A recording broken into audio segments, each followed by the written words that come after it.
At the Alzano Imperial Magic Academy, magic was considered sacred. Every spell followed strict laws, every formula had meaning, and every student was taught to respect the knowledge passed down through generations. Sistine Feibel believed in these principles with absolute conviction. She studied harder than anyone else, driven by her dream of uncovering the secrets of the legendary Sky Castle, once researched by her grandfather. Her closest friend, Rumia Tingle, was her complete opposite, kind, gentle, and quiet.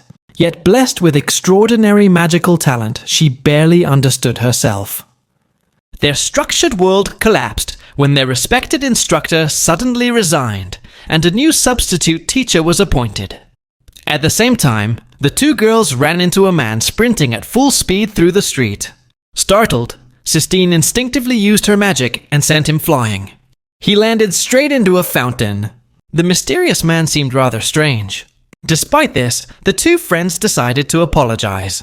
However, the man was shameless and arrogant, and he appeared to recognize Rumia. Sistine immediately interrupted him, offended by his inappropriate behavior. At the academy, no one seemed pleased with the arrival of the new teacher, neither the students nor the other professors. When the new instructor finally entered the classroom, Sistine and Rumia immediately recognized him as the man from the street. He, however, acted as if he had never seen them before. His name was Glenn Radars, a lazy substitute teacher, clearly unhappy with his job, and seemingly lacking any special magical talent.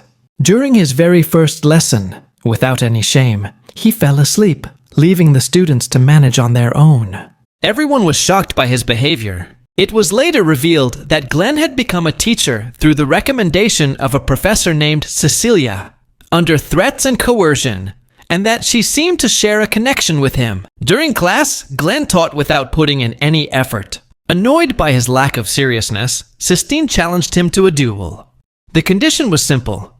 If Glenn lost, he would take his job seriously. If she lost, he would do whatever he wanted. Once on the training field, Glenn, arrogant and confident, provoked Sistine. The students were divided, but most of them believed Glenn would win.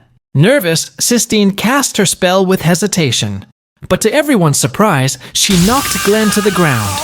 Witnessing such humiliation, the students could not hide their disappointment.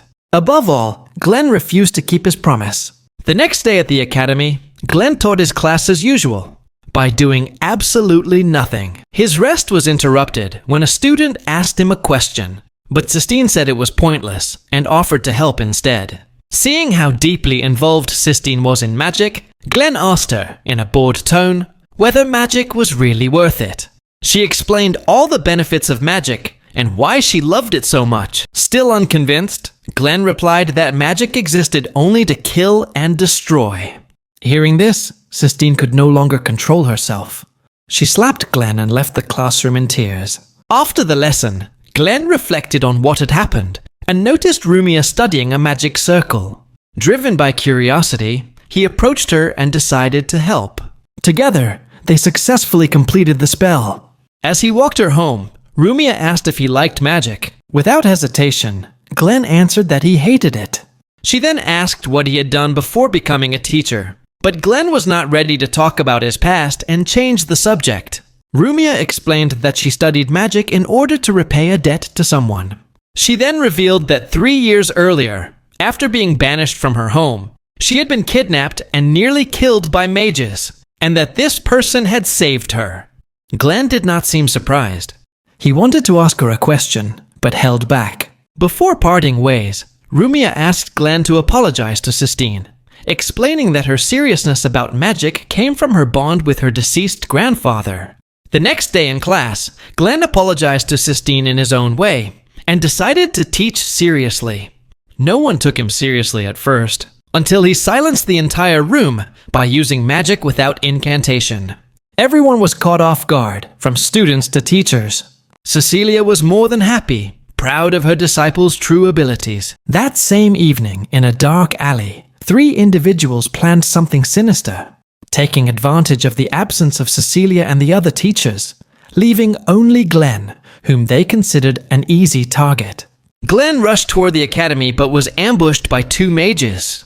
At the same time, men dressed in black infiltrated the classroom, threatening the students with death and demanding Rumia. Terrified, the students froze. Rumia stepped forward, telling Sistine to wait for Glenn.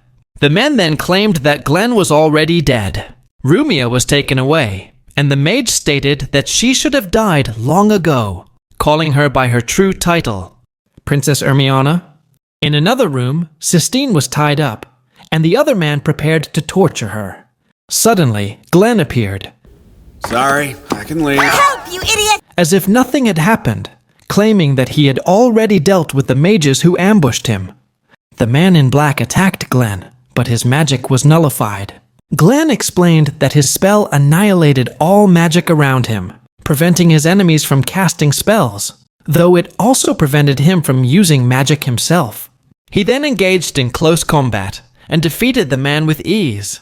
Glenn contacted Cecilia and informed her of the situation. Noticing the tattoo on the man's arm, he realized that he belonged to the Heavenly Wisdom Society, a criminal organization of mages conducting inhumane experiments in the name of knowledge. However, even for them, infiltrating the academy so easily was impossible. Glenn and Cecilia realized that there was a traitor within the school. Glenn decided to deal with the remaining enemies until the other teachers returned. But they were suddenly interrupted by an attack of bone golems. Glenn fought them in close combat, but quickly realized they were too durable. Sistine then cast an enchantment that allowed him to destroy the golems, but due to their overwhelming numbers, they decided to retreat. Sistine unleashed a powerful wind spell, pushing the golems back, but it was still not enough. Glenn then cast a spell of the highest level, Extinction Ray. The spell annihilated every golem, leaving nothing behind. However, the cost was immense, and Glenn collapsed. Before he could recover, he was interrupted by the mage who had kidnapped Rumia, ready to kill him. This mage was far stronger than any Glenn had faced before. Realizing the danger, Glenn pushed Sistine off the rooftop. She landed safely below, cushioned by flowers. The battle between Glenn and the mage was fierce and one-sided. Glenn was pierced from all sides by magical swords, but he used that moment to disintegrate them. Suddenly, Sistine reappeared behind the mage, creating a diversion that allowed Glenn to strike the final blow, piercing him cleanly. As the mage took his final breath, he realized Glenn's true identity, a legendary and feared Imperial mage killer, once in service to the Imperial court, known as the Fool. After the battle, Glenn and Sistine collapsed from exhaustion, but quickly got back up and rushed to save Rumia. Upon reaching the room where she was being held, they encountered the traitor who had allowed the infiltration, the former teacher who had suddenly resigned, the very one Glenn was meant to replace. Learning the truth, Glenn tried to end it immediately, but the traitor stopped him, revealing that he was a human bomb and would destroy the entire academy if he died. He also explained that Rumia was trapped inside a magic circle that would teleport her to the organization's headquarters. However, if Glenn could dismantle the circle, he could save both Rumia and the academy. Without hesitation, Glenn used his own blood as a catalyst to destroy the magic circle. He managed to break it, but the circle contained 5 layers. He continued relentlessly, but upon reaching the final layer, Glenn collapsed due to blood loss. Seeing this, Rumia struggled with all her strength and managed to push her hand through the barrier. She cast a spell that healed Glenn and amplified his magic. Glenn then realized that Rumia was one of the rare amplifiers, mages capable of enhancing the magic of anyone they touch. Without wasting time, Glenn destroyed the final layer and finally freed Rumia. He then dealt with the traitor and collapsed, falling asleep beside his 2 students. Once the incident was over, Glenn decided to continue his role as a teacher, more determined than ever, and genuinely happy to be with his students. In a vast palace, a woman with a royal presence stood quietly. She was Queen Alicia of Alzano, mother of Princess Ermiona, Rumia's true identity. She planned to visit Rumia during the upcoming academy competition, but she was deeply worried. After 3 years apart, she feared that her daughter might now hate her. Meanwhile, back at the academy, The students began selecting participants for the various competition events. Few were enthusiastic, believing it was a lost cause. That was when Glenn stepped in and took control, choosing the participants based on each student's strengths, leaving them speechless. However, Glenn had other motives. He was still alive, but completely broke. Unable to borrow money, he had no choice but to win the competition to earn the teacher's bonus. After class, Glenn noticed students from his class arguing with another class over the training field. He stepped in, only to be confronted by Hallie Astry, the opposing class's teacher, who had always opposed Glenn's arrival and openly mocked his students. Seeing this, Glenn proposed a bet of 3 months' salary, which Hallie accepted, until Sistine stepped in and ended the dispute. From that moment on, Glenn devoted himself to training his students. One evening, Rumia reflected on her kidnapping and the man who had saved her during her childhood. She was interrupted by Sistine, who came to check on her, worried about her possible reunion with her parents. Rumia reassured her. At last, the day of the competition arrived. The Queen delivered the opening speech to roaring applause. The events began, and to everyone's surprise, especially Glenn's, his class performed far better than expected. It was now Rumia's turn in the mental defense trial. Some were worried, but Glenn reassured everyone, asking them to believe in her. The supervising instructor, however, was rather unusual. A lovely young girl endure. How deeply can I corrupt her innocent little heart?